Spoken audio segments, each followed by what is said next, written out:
સ્વાધ્યાય નંબર 13.2 ના દાખલા નંબર બીજો. હવે જો આમાં ખાલી આપણે બહુલક જ શોધવાનું છે એટલે લગભગ આટલું ઇનફ થઈ જશે, મળી રહેશે આપણને કામકાજ.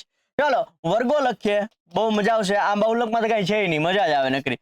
0 થી 20 અને બીજી કોઈ મેથડ નથી, એક જ મેથડ છે. 20 થી 40, 40 થી 60. આ જોઈ જોઈને લખવું હો. ક્યાંથી આવ્યું? અહીંથી આવ્યું. આ જો આડું હે ને એને ઊભું લખવું, આડું હે ને એને ઊભું લખવું. હમણાં લખવું, શાંતિ રાખજો. હાલો રેડી. 60 થી 80, 80 થી 100 અને 100 થી 120. ઓકે ઓકે તો ખરા. ઓકે ચાલ. એફઆઈ શું છે? 10, 35, 52, 61, 38 ને 29. આમાં સૌથી મોટું કયું છે? હાલો, સૌથી મોટો નંબર કયો છે? 61. એને તો એને કહેવાનું F1. અમુક ને એવું થાય કે પહેલો સૌથી મોટો નંબર હોય તો નહીં હોય, ક્યારે હશે નહીં તો કહી દે.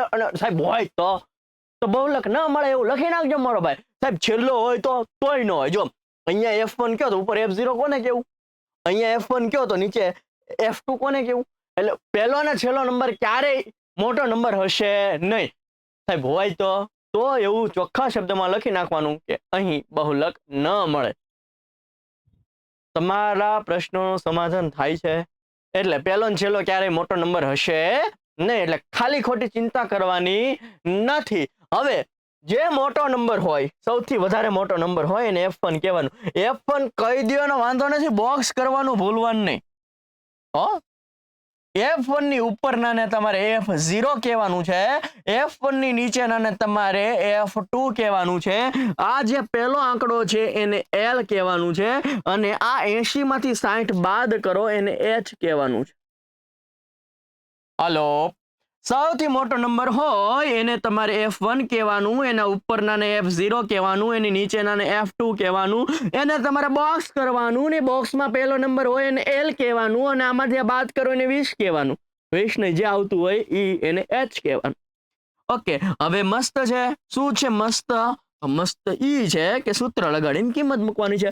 બહુલક બરાબર L વત્તા F1 minus F0 upon 2F1 minus F0 minus F2 into H. પરિવાર બહુલક બરાબર L વત્તા F1 minus F0 upon 2F1 minus F0 minus F2 into H. L વત્તા F1 minus F0 upon 2F1 minus F0 minus F2 into H. L plus F1 minus F0 upon 2F1 minus F0 minus F1 into H. Okay, F2 into H. L વત્તા F1 minus F0 upon 2F1 minus F0 minus F2 into H. આવી રીતના યાદ રાખવાનું છે. 5, 6, 7, 8, 10 વાર બોલી જાય એટલે યાદ રહી જાય. ઈઝી છે, સૂત્ર યાદ રહે એટલે કાંઈ છે જ નહીં. L શું છે તો કે L છે 60. હલો, F1 શું છે? F1 છે અહીંયા મને 61 દેખાય છે તો એ જ મૂકવાનું, એમાં કાંઈ બીજું ન મૂકવાનું. F0 શું છે? F0 52 છે. હલો, ખબર પડે છે ને? પછી બાદ બાકીને આ બગડો સૂત્રનો છે. F1 શું છે? 61 છે ભાઈ. F1 શું છે? 61. F0 પાછો આવ્યો તો 52. હલો, F2 38 અને H 20 છે. ચલો 60. 61 માંથી 52 કાઢવાના છે. હલો 61 માંથી 52 કાઢો, કેટલા થશે ભાઈ? 9 થશે. 61 દુ કેટલા થશે? જો 2 કુ 2, 2 6 12. ઓકે, 122 થશે. 122 માંથી 52 કાઢો, એમાંથી પાછા 38 કાઢો, એને ગુણ્યા 20 કરો. નવરા આપણે શું કામ છે કરવાનું? 122 માંથી પહેલા 52 કાઢી નાખો. અહીંયા 0, અહીંયા 10 કો 12 માંથી 5 જાય તો 7 અને અહીંયા શું થઈ જશે? 0. 70 વધશે. 70 વધશે ને ભાઈ? હા, 70 વધશે. 70 માંથી પાછા 38 કાઢવાના. 10 માંથી 8 જાય તો 2, અહીંયા આવશે 6, 6 માંથી 3 જાય 3 એટલે 32 વધ્યા. નીચે કેટલા વધ્યા? 32 વધ્યા. અહીં શું વધ્યું? 20 વધ્યું. ઓકે, ચાલો હવે જોજો આગળ કેમ વધું છું. પેલા 60 છે વત્તા 9 ના છેદમાં 32 છે ગુણ્યા H કેટલા હતા ભાઈ? H છે 20. ઓકે, H શું છે? 20. હવે જોજો આના અડધા 16, આના અડધા 10, આના અડધા 8, આના અડધા 5. 60 વત્તા 5, 9 પંચા કેટલા થાય? 45. 45 ભાગ્યા શું કરવાનું છે? 8. 45 ભાગ્યા 8 કરવાનું છે.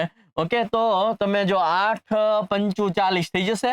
8 પંચુ 40 કેટલા વધ્યા? 5. અહીંયા મીંડું મૂકું તો પોઈન્ટ મૂકવાનું. 8 છક 48 કરવાનું. અહીંયા શું મૂકું? 2. અહીંયા મીંડું મૂકું. 8 દુ 16. એટલે પોઈન્ટ પછી 2 આંકડા સુધી જવાનું. પોઈન્ટ પછી ક્યાં સુધી જવાનું? 2 આંકડા સુધી જવાનું. 60 + 45 ના છેદમાં 8 એટલે 5.62. અને આ બંનેનો પ્લસ કરો તો 65.62 મારો જવાબ. ડન થાય છે? સમજાય હે? હલો, સમજાય હે ને? ઓકે, જો શું કર્યું? 32 ના અડધા 16, 20 ના અડધા 10, 16 ના અડધા 8, 10 ના અડધા 5, 9 પંચુ 45 ના છેદમાં 45 ના 8 વડે ભાગી નાખ. આ જવાબ આવ્યો, એમાં ઉમેરી દીધું, પતી ગયું, ખતમ. ડન થાય છે? મજા આવે છે? મજા આવતી હોય તો એકવાર લાઈક શેર સબસ્ક્રાઇબ કરી નાખજો. તમારા સુધી આવા વિડીયો આવતા રહેશે. ઓકે, જય હિન્દ, જય ભારત.